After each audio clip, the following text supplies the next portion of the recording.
Okay, let's talk to Steve. Hi, Steve. Yeah. Hi, Armin. I called about a month ago, and we had discussed the simulation theory, and you were pretty adamant that it was a non-falsifiable theory. And since then, I have read about a proposed experiment to test the simulation hypothesis. Okay, so yeah, what, JMike, do you want? No, I just testing that just sounded like an odd sentence, testing the simulation hypothesis. Yeah, but why does it even matter? It's like pragmatically, it doesn't make any difference from the world that we live in, whether we're based reality or not. But sure, go ahead, I guess. I mean, here, let me before you go ahead. Even if there was such a thing, if we lived in a simulation, could they not just delete that memory of it or just replace it with something else? Like what? I mean.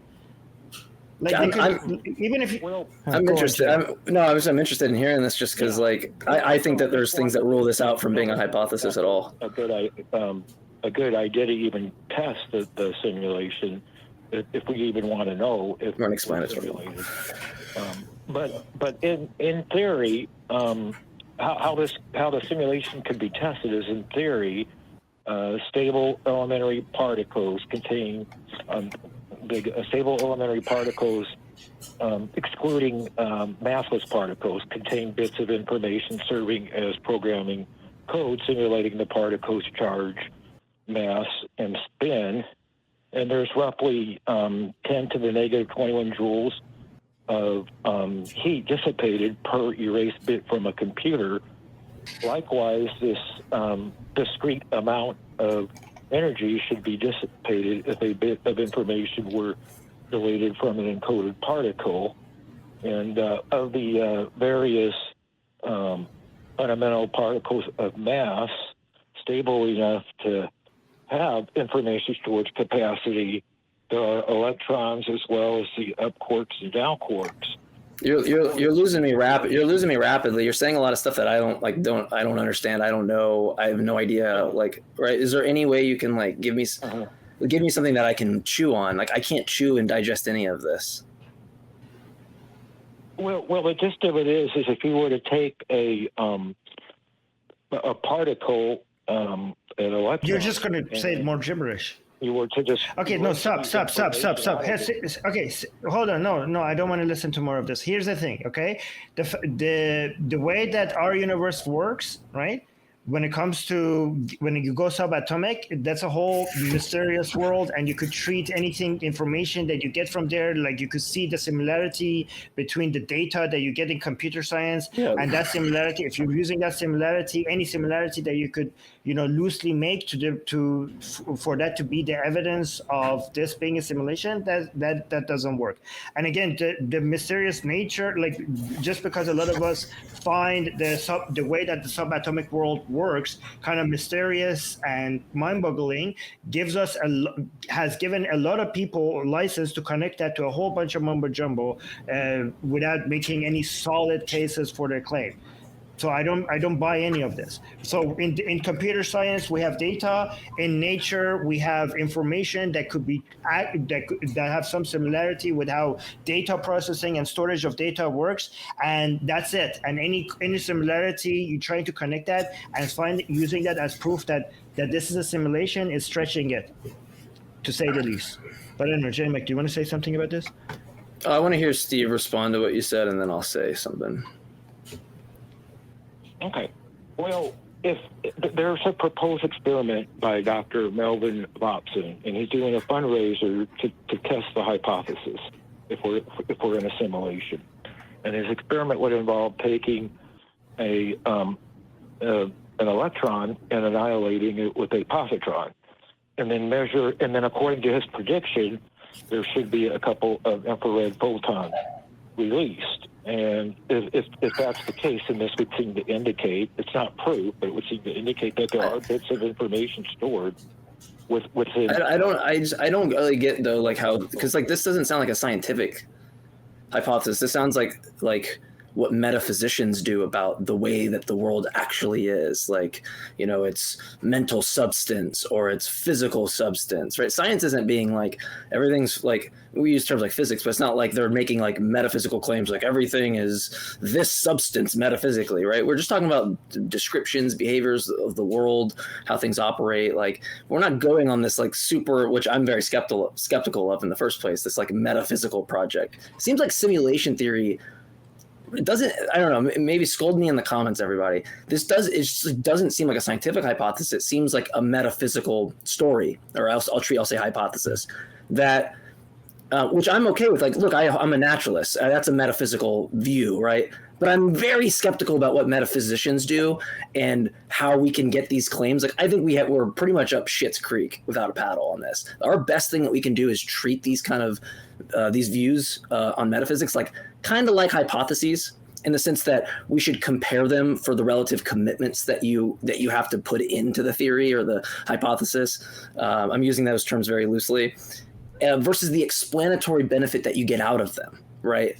If me and Armin have a hypothesis and he's making novel predictions and I'm making novel predictions and we get the same one, but I have like 3 more things in my hypothesis that I'm postulating than him, he's just going to point out to me, what reason do you have those 3 extra things? Like, I got the same results. I'm making the same predictions. I'm doing all of this stuff. Why do you have those 3 extra things? Well, I have no reason, because it serves no explanatory benefit. And this is the problem I see on the simulation thing.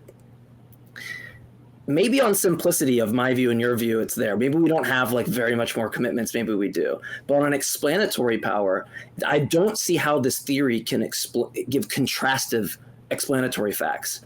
Like, why is the simulator simulating this experience or giving you these mental representations rather than any other mental representation, right? Like, why are you seeing a clown in the tree, you know, rather than no clown in the tree, right? Why is that being presented to you? Now, under some view like mine, like identity theory, where I think the brain just is the mind, right? Those are just the same thing. Under my view, I get contrastive explanations, because I can explain to you why I see a tree rather than a bush, or why there's a clown in the bush if I have schizophrenia or something that affects my cognitive abilities or makes me hallucinate, right? I can explain exactly why, given the external phenomena and what's going on in my brain, that I have contrastive explanations on why somebody is experiencing a tree, why I move my head to the right and I see a drum set, because there's actually a drum set there. It's in the external world, and I'm having real brain processes. I get a full explanation on why I see these objects. But under this view in simulation theory, you can't explain why you get one mental representation of a clown in a bush as opposed to a TV. Because it's not as if like the external world of the TV is there. You're just like, it's presumably you're having some like mental representation of it, right? Maybe, I don't know, maybe that's also external, but you can't get the explanation of why that's simulated rather than anything else. You can't get the explanation why you experience that thing rather than anything else. And I find that problematic if this is a quote unquote metaphysical thesis, that you're not going to give contrastive explanations. Like, say someone in my view where like identity theory, that we really have brains and there really is an external world, and I get a full explanation why I see certain objects. In fact, I can explain to you every time my head moves and a new object comes in my field of vision, I'm going to give a contrastive explanation, whereas like idealism and simulation theory are not going to be able to do that. But I was long-winded, but I'm wondering what you think about the inability for this thesis to give contrastive explanations. Well, I mean, you're right in that there's no way to know what's outside the simulation and why, you know, maybe we're ancestral, maybe we're the simulated ancestors of some futuristic human generation. I mean, there's just no way to know why this is happening, but there is a way that it can be tested if the universe is simulated. But there is a paper on this by a renowned physicist, Dr. Melvin Gibson. You could look this up online. You can. Yeah, I know, but I'm not really as. I mean, crackpot. No, I'm not trying to. Like, I don't think people that hold this view are my contention. I could be wrong. I don't look into this at all. I don't view this like as a scientific hypothesis. Like, I mean, again, I don't look into this a lot, so I don't know what's being said in this landscape. But prima facie, just on first glance, when I look at this, it sounds like we're talking about the way the world actually is, like, you know, overall, beyond just like the physics that me and you have available to us, right? The metaphysics. I'm skeptical of that project, and the only thing in my head that I can go, okay, well, how can we assess which theory is better? And right now I'm comparing the simulation theory to like something like mind-brain identity theory, where there's really a brain, there's really the brain is the mind, and there really is an external world. And my issue is that, like, if we've left the scientific kind of realm and we're really in a metaphysical hypothesis, really the only thing I think we have is trying to give the commitments we have and the explanatory power we get out of that. And there's no explanatory power when you can't explain why you have some mental representation A as opposed to some mental representation B, right? Whereas in my view, I can explain that. There's actually a tree there. My brain is actually processing it. The person who is hallucinating because they took acid is seeing a clown in the bush because they took some actual drug. And now it's causing them to see something. And that explains the contrastive fact, why we're looking at the same object and why they see something different. That doesn't seem available like on the simulation hypothesis, or even if it is, you're just going to have to say, well, all that stuff is simulated, and back this up into this really unfalsifiable hypothesis in the first place. So those two options just don't seem very favorable for this thesis, in my opinion.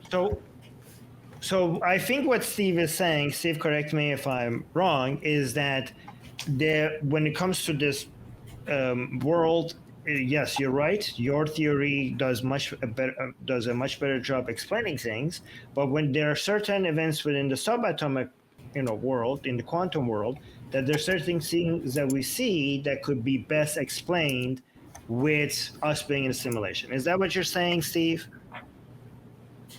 Did I got it? I think, I would pretty much agree with that. Okay. Okay, so the problem with that is that when it comes to experiments like these, and I have seen so many people making that claim, and yes, there are, like, I'm not saying these are YouTubers or just random bloggers. These are, people, scientists, and that, people that are educated and stuff. But the problem I noticed with, the people who have a problem with these hypotheses are that they treat it like it's a false dilemma. Like if I don't see this, then it must be a simulation. Like as if we understand that world entirely, and the only thing that it could explain the results that I haven't gotten would be for us to be in a simulation. As if there's only two options. But that world is like we haven't. That world as if there are many different other things. Like we don't. That's a whole mystery box there. It could be A or it could be B. So you expected A. The result shows not A. Not A does not mean B. Not A could mean B, C, D, E. And if there's so many other things that we haven't even begin to understand that could explain why we didn't get the results that we were expecting. And another problem I have with this is that so many people just talk about like, oh, this is like data here. This is like information here. These look like bits here. But this was always like nature was always like this. All the information that you get from nature could be seen as data, and all the change in the information that you get from nature could be seen as processing. Like even without going, like this was what, do you understand what I'm saying? Like if you keep trying to say like, oh, this experiment here makes it look like this could only be explained if this is like a computer model. Well, why? What isn't information? Even before we go into the the quantum realm, don't you see that every process, every single like force that goes in one direction, every spin of an electron in one direction, every amount of energy in this, all of this could be seen as information, and all of it could be seen as processing. And any relationship that we make to that, from that to computer science is just a loose attempt of looking at things from a human perspective. Like we have a human-centric perspective of the universe, and everything that we see, we tend to love to make it seem like nature is copying us rather than us copying nature. This is just an extension of looking at Earth at the center, looking at Earth being at the center of the universe, or giving human-like characteristics to gods. Now that we're getting into the quantum realm, we are trying to do the exact same thing, looking at that and seeing similarities between that and what humans have made in computers, and thinking like, well, I see similarities here, so this must be the same thing. This is, I think, just a continuation of that same like ancient tradition. Yeah, I mean, if there's does that make sense? If there are bits if there are bits of information included in particles, it could be, doesn't necessarily mean that's there because the universe is simulated. But I think that would be an indication of possible explanation. But you're right. I mean, there could certainly be some other naturalistic explanation. It seems like an extra you can slice it different ways, but like, I don't know, it just seems like an unnecessary commitment. Like you get all of the explanatory power not having this huge philosophical cost of like, I'm going to go into the store and buy simulation theory and walk out. I don't think you're getting anything out when you come out of the store. When you purchase that, you're not getting like any product. In other words, when you make that commitment, you're not getting on the back end some explanatory virtue out of it. Because if I can explain all of this, is like a huge chunk of why like I'm a naturalist, is that when I look at these views on God or simulation theory or whatever, that it ends up like, I mean, depending on the person you're talking to, they have this really high commitment, God or simulation theory. And presumably we should buy into that if and only if it does the job it's supposed to do in explaining the world around you, not just like equally good. Not like you can just give me a story that like, okay, that's fine. But like you can give an account that without those things, you would have an inadequate explanatory account. Like my account of naturalism would be inadequate to a theist if they could show this. And I guess the problem I have is it's like, I don't even know how we go about falsifying this. It seems like for anything I say, even the whole last ramble I went about mind-brain identity, you can just kind of stick the simulation on it. You can do whatever you want and just go, well, yeah, that's part of kind of the theory as well. But then it's like, okay, so what's this extra commitment doing? Like, why can't we just suppose mind-brain identity and that there is an external world and that, we don't need this extra thing of like this whole other realm, of something creating it. That's a huge cost to pay. I don't know. I'm in the project of limiting the amount of commitments I can. If I had a slogan, my slogan would be, I want to limit the amount of commitments I have, ontological, metaphysical, whatever. I want to limit those with the back end of getting explanatory virtue out of the commitments I do have. I will add more commitments if they're necessary. And I just don't see that this hypothesis is necessary. It sounds just an unnecessary commitment. And Steve, I'm going to let you go because you also have acknowledged yourself that the things that you observe does not necessarily have to be explained by a simulation. They could have completely other explanations. So I think that's basically, we agree on that. So I'm going to, which is, yeah. So